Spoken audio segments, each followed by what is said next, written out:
Hello, my name is Alina Lee Ntombirai Kumbirai Musonda Nankamba Karima Musama, but you can just call me Alina.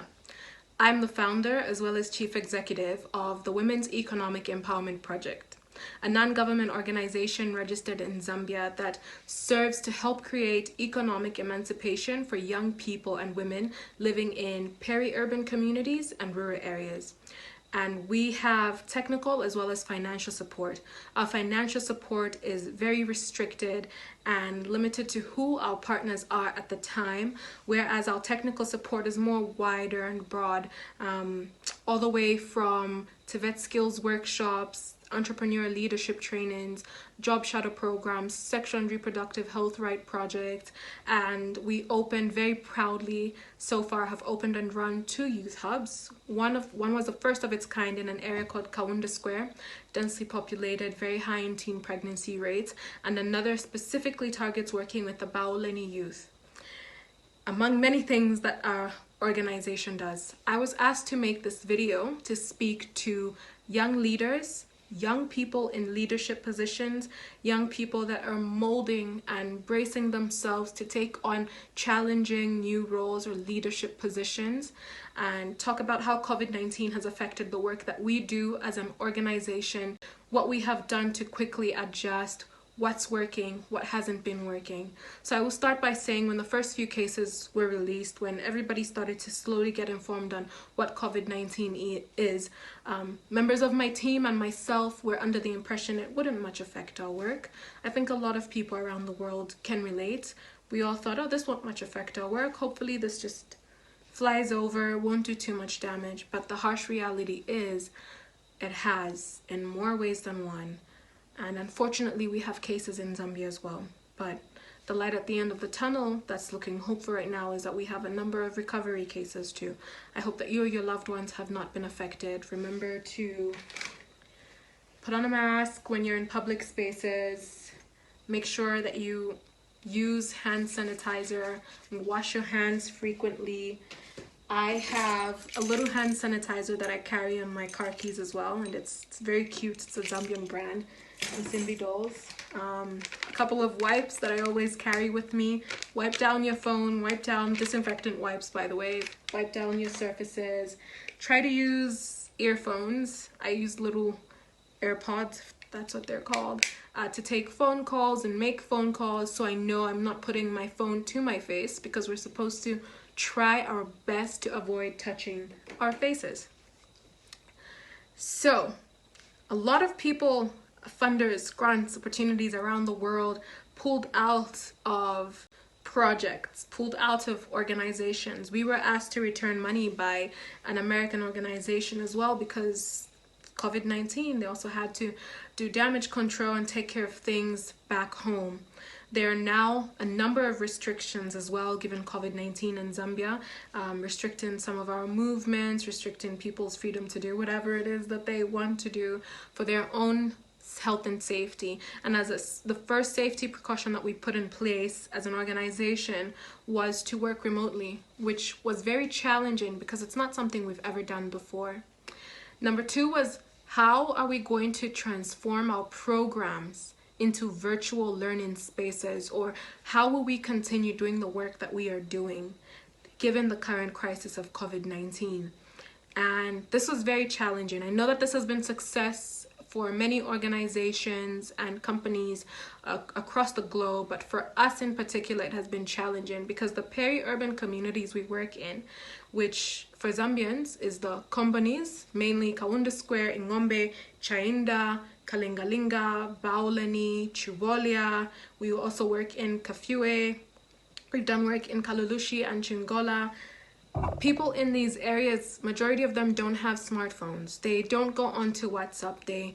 Some of them don't know how to use Facebook. So trying to transform a peer-to-peer education program that requires face-to-face interaction, even just financial literacy, which requires us being there, interacting with the women, interacting with the people and members of our communities, and turning this into now a virtual e-learning space was very difficult and very challenging, and that's something that has not worked for us and we have not been able to do.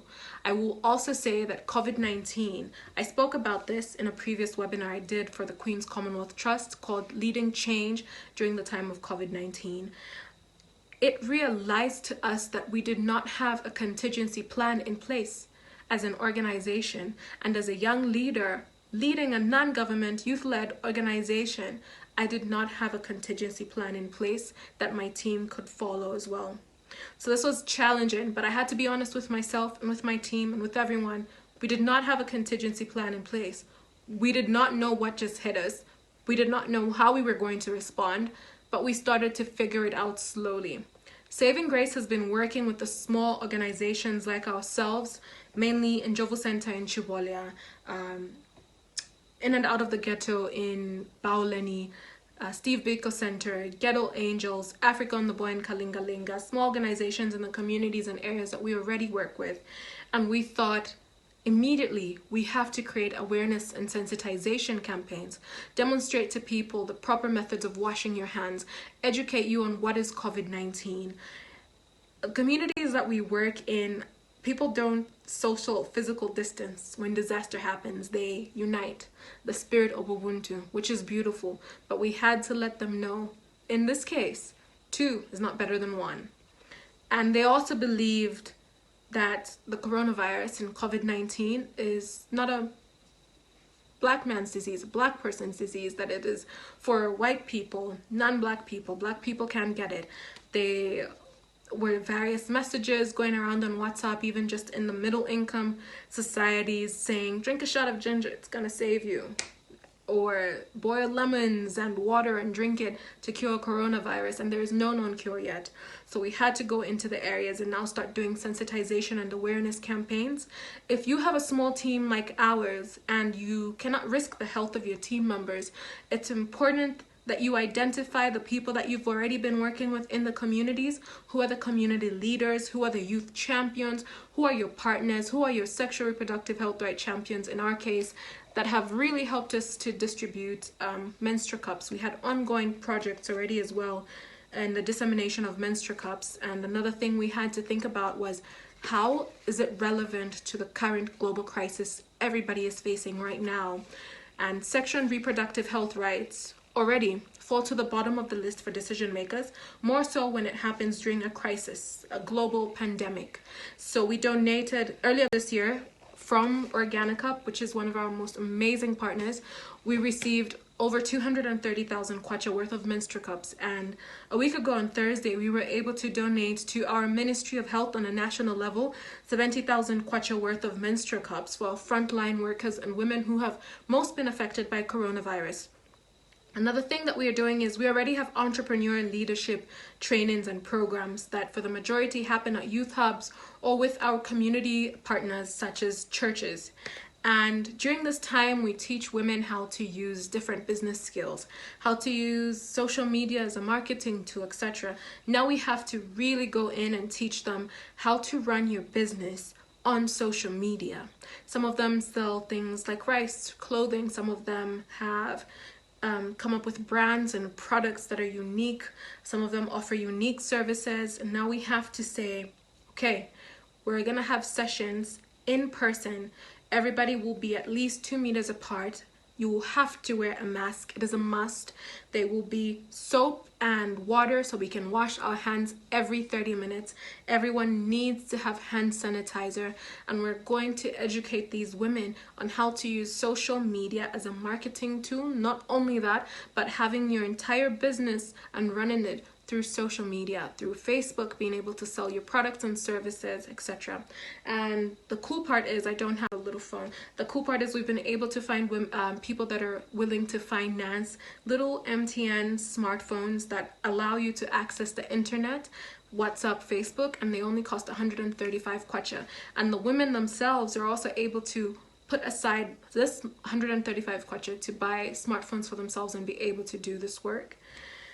It has been very interesting, challenging, but there is light, lots of light at the end of the tunnel as well. As much as we were asked to return some money, there are so many opportunities that are popping up now, allowing you to apply. I know that the Anzisha Prize sent me an email asking me to apply for COVID-19 relief fund, which would allow me to pay my employees while they are not working, as I'm also an entrepreneur and have full-time employees. I know that Queen's Commonwealth Trust itself is about to send out a grant that we'll be eligible to apply for that will help us in our COVID-19 relief efforts. This is how we have been able to evolve and adjust. We're learning every single day. And my advice to you as a young person who wants to provide relief during this time is whatever it is that you were doing before, whatever it is that you were thinking of doing before for a community, you can still make it relevant to right now. Just look at what the need is and try to find a way that your product or service or idea fits into what the world needs right now and the global crisis and pandemic.